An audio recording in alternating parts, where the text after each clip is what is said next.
Olá, boa tarde. De acordo com o novo Código de Processo Civil, condomínios em atraso podem ser cobrados mais rapidamente. Há inclusive a possibilidade do imóvel ser penhorado.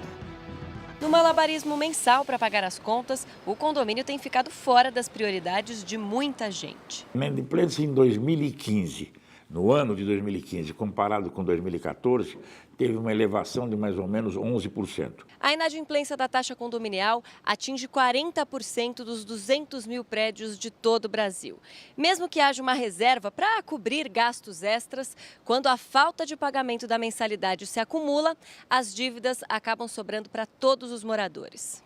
De acordo com a legislação atual, o inadimplente pode até sofrer a penhora do apartamento para garantir o pagamento da dívida. Mas encontrar uma solução para o problema é um esforço de todos. O síndico não pode fazer favor nenhum. O síndico não pode reduzir multa e o síndico não pode abonar juros. Mas o síndico pode parcelar desde que o total do débito venha a favor do condomínio. Algumas medidas preventivas podem baratear ou pelo menos frear o reajuste da taxa mensal. Trocar as lâmpadas convencionais por modelos de LED que consomem menos energia, fazer reuso de água, rever contratos e fornecedores. E para falar sobre as mudanças trazidas pelo novo Código de Processo Civil em relação aos condomínios, recebemos Jacques Buchadsky, membro do Conselho Jurídico do Sindicato da Habitação de São Paulo, Secov. Também aqui com a gente, Dostoiévski Vieira, presidente do Instituto Prosíndico. Participe da nossa conversa, mande para cá suas perguntas e comentários pelo Facebook e também pelo Twitter. Os endereços aparecem aí na sua tela. Uma boa tarde, obrigada pela presença dos dois. Boa tarde, é um prazer estar aqui. Doutor Jacques, eu queria que o senhor começasse explicando para a gente como era a cobrança de condomínios atrasados e como ficou com o novo Código de Processo Civil. Então, o que aconteceu? Nos anos 60, era possível executar a despesa de condomínio, mudou a lei em 73, deixou de ser possível executar e agora vai ser possível, começou a ser possível executar de novo. A gente fala executar, tem que explicar o que é isso. Qual é o problema? É a lei quem diz se determinado documento é um título executivo ou não. Ou seja, se eu posso simplesmente pegar esse título e ir atrás do dinheiro que me devem ou se eu tenho que provar que existe o débito. Até aqui, nos últimos 40 anos, o condomínio tinha que provar que existe o débito. Olha, aquele condômino mora aqui e ele me deve X reais, ou na época ainda X cruzeiros, né? X cruzeiros, depois X reais, vai atualizando, prova isso tudo e finalmente constitui um documento que é o tal do título executivo. Só aí é que pode penhorar conta, penhorar carro, penhorar apartamento, etc. Qual é o problema que existia? Fóruns judiciários, não só em São Paulo, no Brasil todo, lotados, com milhões de coisas para serem resolvidas pelos juízes, pelos cartorários, não havia tempo de ser julgada essa quantidade imensa de ações. Resultado, as ações demoravam 6 a 8 anos. Tranquilo. O que acontece se eu deixar de pagar 8 anos a despesa de um condomínio? Provavelmente ela vai chegar com juros, correção, multas, etc., ao valor da unidade. Fica impagável. E aí, desastre de um lado, demora de outro. O que aconteceu agora? Vai ser possível executar direto. Espera-se que essa cobrança demore algo em torno de meio ano a um ano, não mais 8 anos, 10 anos. Ou seja, não vai acumular e ficar essa dívida que pode chegar ao valor da unidade. É a esperança. Lei nova a gente tem que esperar para ver se funciona, né? A esperança é essa, sem dúvida nenhuma, é muito aplaudida a lei. Mas já é uma luz, então, no fim do túnel aí, Vieira. Você que convive, né, com você tem essa experiência de trabalhar com vários condomínios. Esse é um problema que precisava de uma solução tipo essa? Precisava. Na verdade, as pessoas, os condôminos, os adimplentes, aqueles que pagam em dia, sempre pediam para o síndico uma solução rápida. E essa solução rápida não existe, né? Não existia. Agora, com esse novo Código de Processo Civil, você pune aquele devedor contumaz. Aquela pessoa que pegava o condomínio, deixava de pagar o condomínio, ia lá e pagava o cartão de crédito, pagava a parcela do carro, que são dívidas com juros e multas mais altos, e deixava o condomínio de lado. Aí ele juntava 2, 3, ia lá e pagava. Porque para o condomínio também não valia a pena você entrar com uma ação, que vai demorar, como o doutor diz sabiamente, 8, 10 anos, gastar um dinheiro com essa ação, porque tem custas, né? Advogado e tudo mais, e a coisa ficar por isso. Então ele ia lá, pagava 3, 4, ia lá, pagava de novo. Então era um convite a você ficar inadimplente da forma como estava. Agora, doutor Jacques, com uma parcela em atraso, o condomínio ele já vai poder impedir essa ação ou ele provavelmente vai deixar que se acumule, só que por menos tempo? Ele pode, é até bacana aproveitar aqui o seu programa, Dostoiévski. Ele pode. Venceu dia 1º, dia 2 pode entrar. O que eu acho vai ser muito estimulado, que também é uma decorrência do novo código, isso é bacana, na minha opinião, espero que dê certo, são os outros métodos de resolver as coisas. Que é a história da conciliação. Isso, conciliação, mediação, etc. Que, aliás, os síndicos vão ter que estar bem treinados, né? Exato, vão ter que exato. aprender a fazer. Não é fácil se conciliar, né? A gente até imagina uma briga de casal, por que tem tantas... Às vezes não dá certo, né? Não dá certo, precisa de alguém que ajude. Um intermediário. Eu acho que vai ter esse caminho. Agora, se der errado, sim, pode executar imediatamente. Agora, Vera, com a sua experiência, você acha que vai dar essa chance de conciliação, que é uma das propostas no novo Código de Processo Civil, nessa obrigatoriedade de uma primeira audiência de conciliação, ela vai dar certo para essas questões de condomínio, que a gente sabe que às vezes é pior do que briga de marido e mulher, né? Olha, coincidentemente, nos últimos dias, muitas pessoas têm procurado, eu sou síndico de vários prédios também, têm procurado para fazer acordo. Por quê? O que vai acontecer? Aquela pessoa que tem uma dívida grande, vai valer a pena ela buscar o síndico, buscar a gestão do condomínio para fazer um acordo talvez em mais vezes, porque a justiça vai permitir só em 6, né? Um sinal mais 6. Então vai valer a pena você buscar o síndico, buscar a administração para fazer um acordo talvez até mais vantajoso que na justiça. Então a pessoa também vai ficar com medo de deixar juntar um monte de parcelas, né? E no primeiro mês ela sabendo que ela já pode ser executada. A gente costuma falar agora, para falar na língua no condominês, né, mais fácil, que agora é um cheque, o síndico tem um cheque sem fundo. Então ele executa rapidamente esse título aí, é como se fosse um cheque. Quer dizer, a execução vai ser mais rápida, mas o condomínio ele vai continuar tendo o direito de defesa como era antes, doutor Jacques? Vai. Só que é bem mais rápido. E essa palavra que você falou, rapidez, é que é a beleza da história, velocidade, na minha opinião. Há muitos anos atrás, e quem alugava casa sabia disso, o despejo demorava também. Houve uma alteração de lei há alguns anos e o despejo por falta de pagamento começou a ser mais rápido. Qual foi o resultado? Você pode checar isso nas estatísticas, é bacana ver isso. A quantidade de ações diminuiu. Por quê? Porque as pessoas sabem que vão ser despejadas ou cobradas rapidamente. A esperança é com o condomínio a mesma coisa. Isso. Antigamente, eu sabia que se eu não pagasse minha despesa de condomínio, daqui a 8 anos eu penso no assunto. É isso aí. Né? E vai empurrando. Agora não. Agora, provavelmente, daqui a 2 meses, 3 meses, vai ter uma penhora online na minha conta bancária. A coisa começa a complicar. Aquela história de você aparecer de carrão na garagem e não pagar a despesa de condomínio, complicou. Tá todo mundo de olho, né? Agora, Vera, acho que é bom a gente deixar claro por que muita gente acaba deixando essa conta do condomínio para depois, prioriza outras. Às vezes não fica devendo um mês, mas atrasa alguns dias. Por que as pessoas não priorizam o pagamento da conta de condomínio e quais consequências ela tem para o próprio morador que atrasou? Nós não podemos esquecer o momento que o país vive, né? Isso até a reportagem falou que a inadimplência subiu bastante. Mas existe aquele devedor que ele conhece de leis, né? Ele sabe até então que ele tinha de... Parece prisioneiro, né? Na e cadeia, o cara sabe. Quem tem informação tem poder, né? Então ele tem essa informação e ele sabia que podia ficar e priorizar outras contas, né? Ele podia ficar sem pagar e priorizar outras contas. Porque os juros são menores, isso, né? Isso. A Na verdade, multa era é só 2% de multa. Quando eu não pago cartão de crédito, eu sou apenado ao mês com cerca de 15% hoje. O condomínio, se eu não pagar, é multa de 2%, juro legal de 1% e correção monetária. É bom não pagar condomínio financeiramente. Então, é um drama. Agora, eu acho que também tem uma outra novidade fora do código. E espero que seja precedente, que é o seguinte. Uma coisa é eu não pagar porque eu estou desempregado, estou com dor de barriga. Isso é uma situação que qualquer um pode passar, aí é inadimplemento. Quem está livre, né? Ninguém. Outra coisa é o condômino que reiteradamente não paga. Finalmente, olha, demorou séculos, mas finalmente os tribunais estão entendendo o quê? Que esse condômino é um mau condômino, tanto quanto o pior, aquele condômino que faz barulho, que joga pedra, que não sei o quê. A gente chama de condômino antissocial, aquele que joga pedra, anda de salto na quadra, taca lixo no condomínio. né? Joga, né?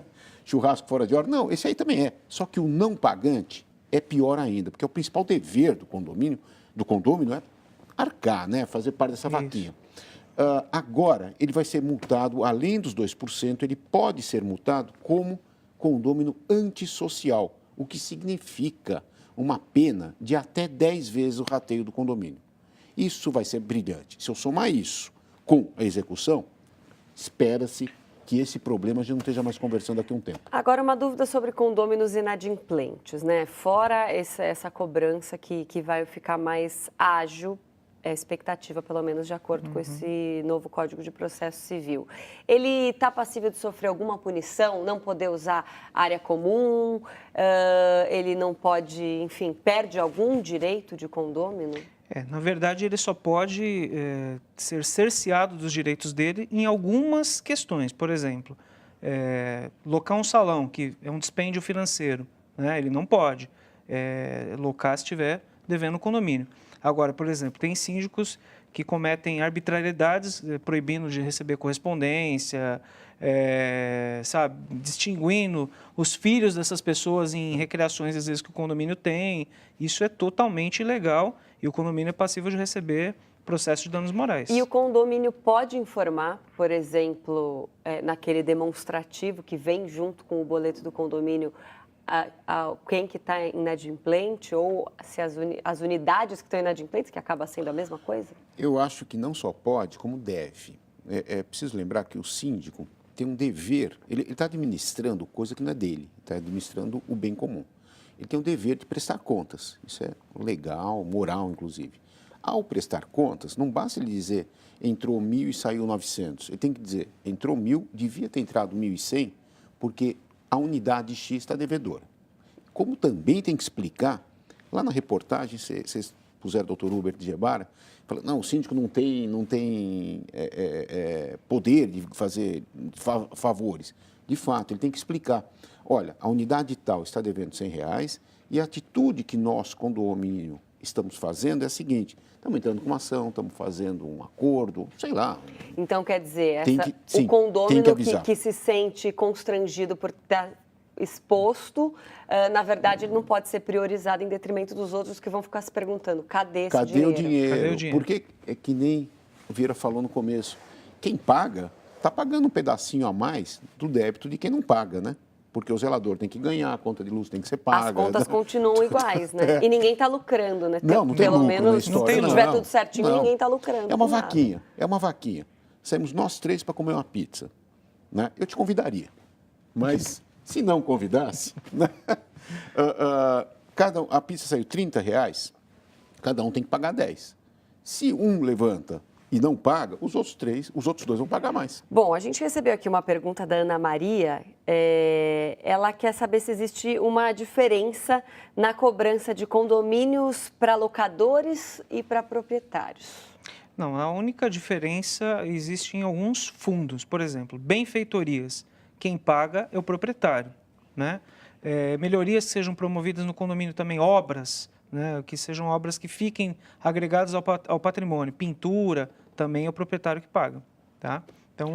mas eu acho que ela não quis dizer sobre essa cobrança desses itens eventuais. Acho que é na questão da penhora. Tem alguma diferença? Não. Agora é importante dizer o seguinte... Teve uma mudança, né? É importante dizer o seguinte, quem está devendo é o proprietário.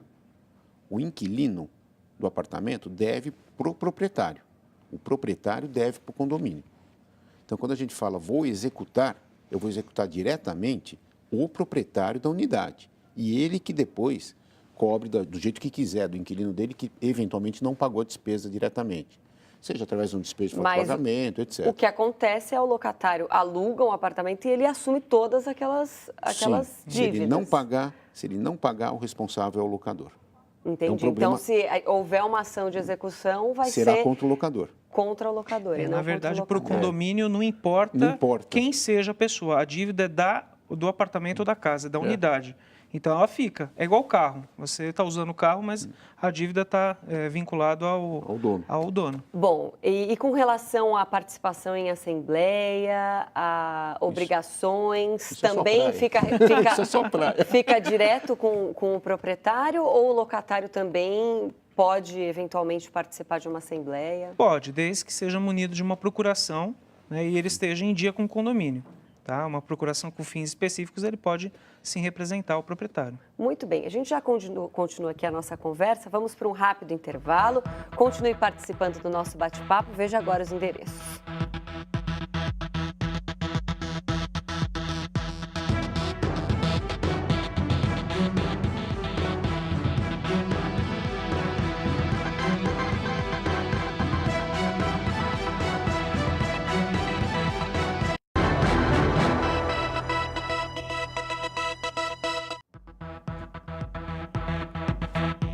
Já estamos de volta com o JC Debate. Hoje conversamos sobre as mudanças trazidas pelo novo Código de Processo Civil para os condomínios.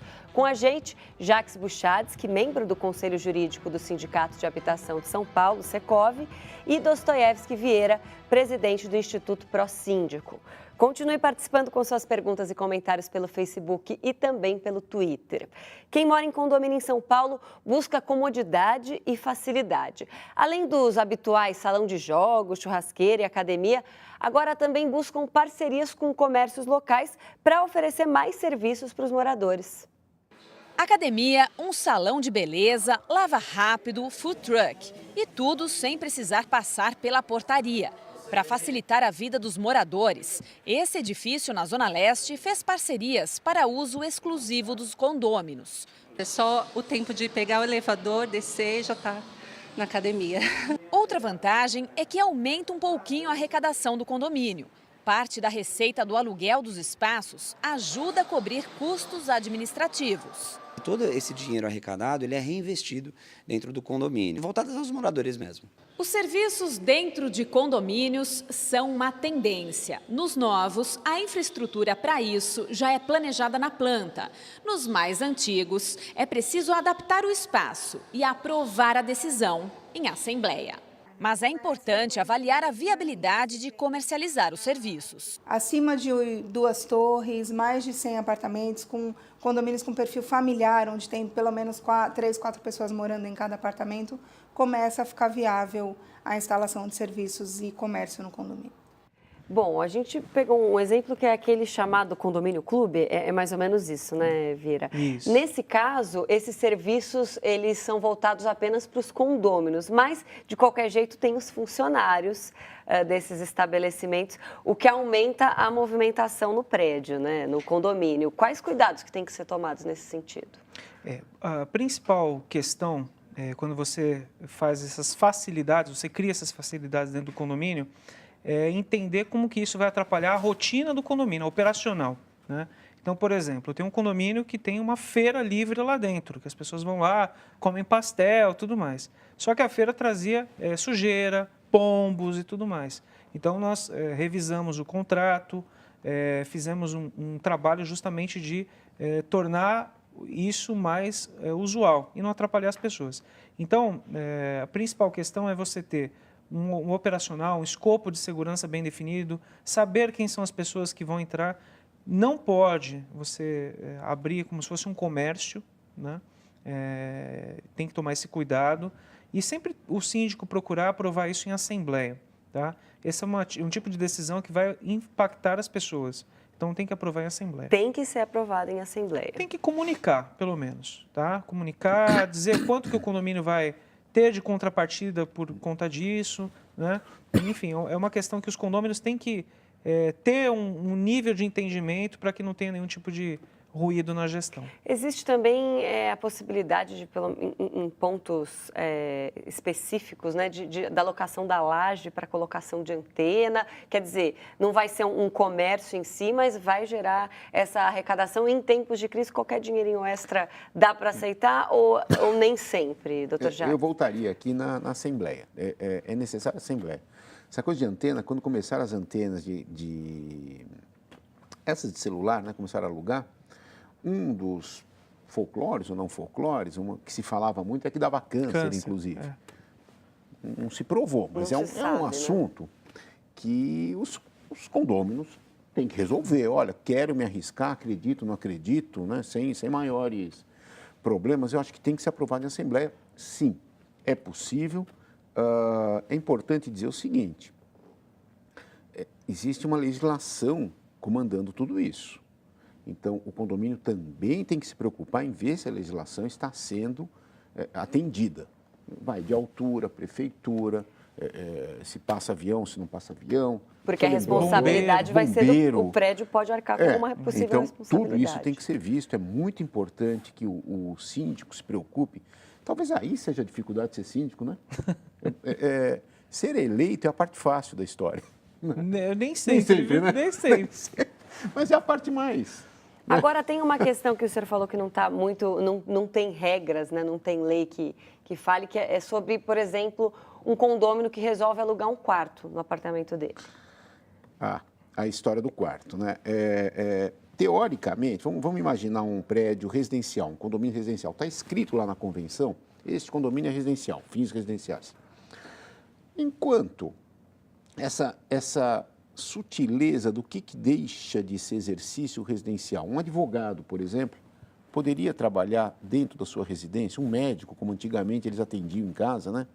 Razoavelmente. Ele poderia abrir uma clínica? Não, não pode. Alugar um quarto. Alugar um quarto pode? Pode, é um bem boladinho do condomínio, sem maiores problemas.